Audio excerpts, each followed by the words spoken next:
Welcome back, everyone. Grab your popcorn because today's story is packed with shocking twists, emotional moments, and secrets that change everything. Let's jump right in. First, I sat down with my coffee this morning like I always do on Friday, and General Hospital really grabbed hold of me today. Brooke Lynn finally saw it clear as day. Chase has gone and lost himself completely in that mess with Willow. It hit her hard. You could feel it right through the screen. She didn't just get mad. She made up her mind then and there that both of them were going to pay for what they'd done. And when a woman like Brooke Lynn sets her mind to something, she doesn't back down easy.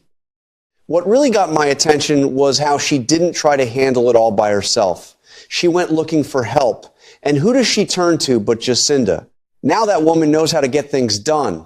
The kind of gal who's been around the block and doesn't mind doing the heavy lifting when somebody needs it. I've seen enough of these stories over the years to know that having the right person in your corner can change everything. Brooke Lynn looked determined and Jacinda looked ready. That combination, it's bound to stir up some real trouble. Then there's Willow. Lord have mercy, the things that woman has pulled, poisoning Drew, going after Chase like that, and all the other shocking moves she's made, it's enough to make your head spin. I kept thinking, how does somebody get so far down that road? It's not just about one bad choice anymore. She's hurt people who trusted her, and she's changed Chase in ways that don't sit right with anybody watching. You can see it in his eyes. He's not the same man he used to be. I'll tell you what, when Brooke Lynn and Jacinda start working together, the price those two are going to pay is going to be steep, real steep. In this life, you can only push people so far before the bill comes due. I've seen it in my own years, folks who think they can keep hurting others without it catching up to them. The way things are building, I've got a feeling the storm is just getting started. And honestly, part of me can't wait to see how it all plays out next week. Second, I tell you, today's episode really had my blood pumping, especially when Ava stepped up and challenged Ethan head on. That woman doesn't back down from anybody, and the way she looked him square in the eye, I knew right then that secrets were about to come flying out into the open.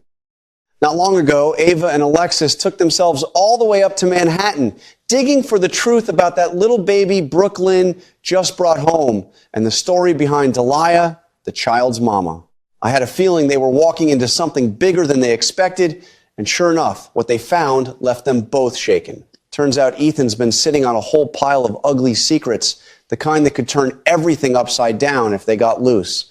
Ava, being the smart cookie she is, didn't waste a minute. She used what she learned to put the squeeze on Ethan blackmail, plain and simple, and told him in no uncertain terms to stay far away from that baby. She wasn't playing around. You could see she was doing it to protect the child, and I have to say my heart went out to her for that. When it comes to keeping little ones safe, sometimes you've got to get your hands a little dirty. But Ethan, he didn't take it lying down.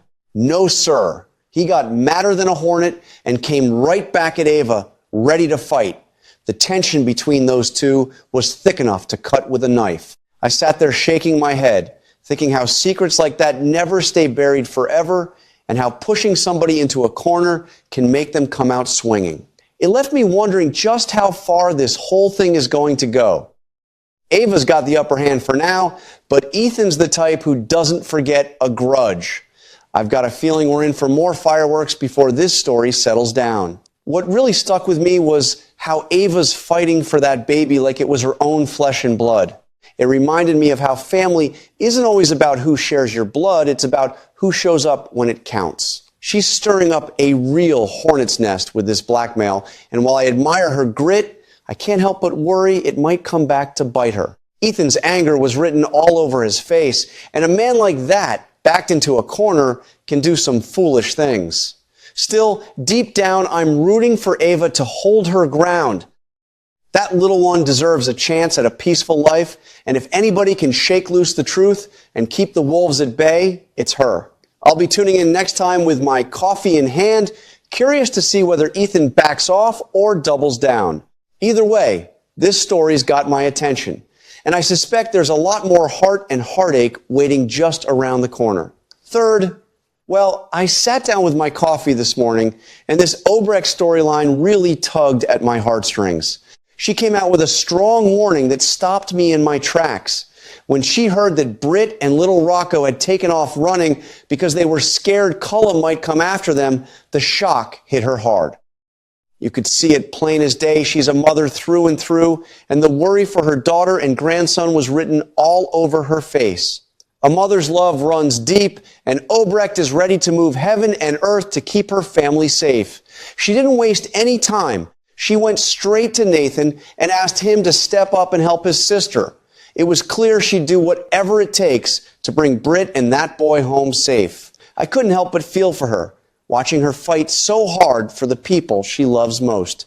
But here's the part that really got me thinking. Obrecht has no idea that Nathan isn't her real son at all.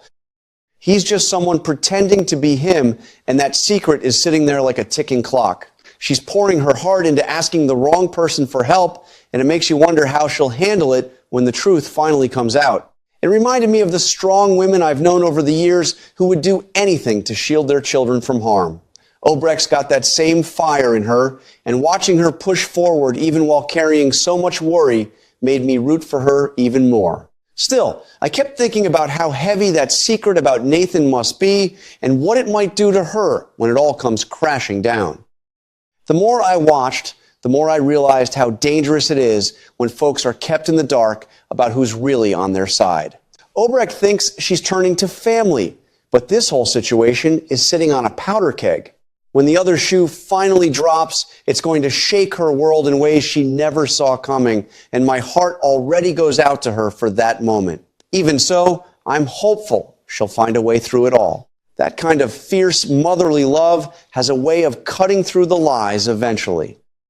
I'll be right back in front of the screen next time, coffee in hand, wondering how she'll react when she learns the truth about Nathan and whether it will bring her closer to saving Britt and Rocco or pull everything apart. Finally, well, I tell you, today's episode had me sitting up straight when Laura went head-to-head with Sidwell. That man thought he could push her around and take control, but Laura wasn't having any of it. She fought back with everything she had, and in the end, she came out on top.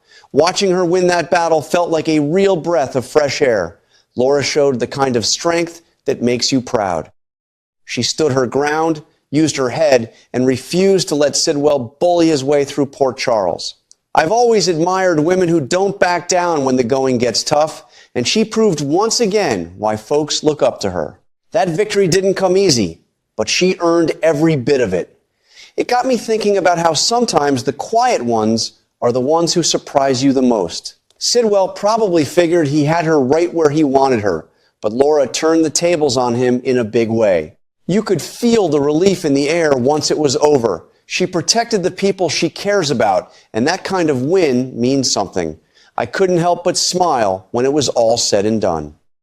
Laura's victory reminded me that doing the right thing and standing firm can still carry the day, even when the odds look stacked against you. Sidwell picked the wrong woman to tangle with, and I have a feeling this win is going to ripple through town for a good while. It left me wondering what comes next for her now that she's got the upper hand.